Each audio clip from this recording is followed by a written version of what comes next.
ဖူဟန်နဲ့ရှက်စီပေါ့ဖူဟန်ကရှက်စီကို2-1နဲ့နိုင်သွားတယ်တကယ်တော့ဒီပွဲမှာ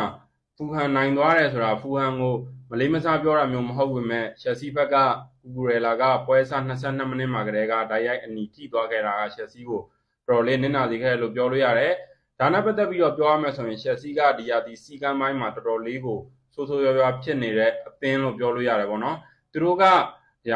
မန်ယူနဲ့ပွဲမှာဆိုရင်လည်းဂိုသမာဆန်ချက်အထုတ်ခံရတယ်ပြီးတော့အာဆင်နယ်နဲ့ပွဲမှာဆိုလို့ရှိရင်လည်းသူတို့ကိုင်စီကိုအထုတ်ခံရတယ်အဲ့လိုမျိုးပေါ့နော်ဒီရာဒီမှာရှက်စီကအနီကပ်အများဆုံးဖြစ်နေတယ်ပြီးတော့ဒီ2023-24ရာသီကနေစပြီးတော့တွက်မယ်ဆိုလို့ရှိရင်ပရီးမီးယားလိမှာရှက်စီက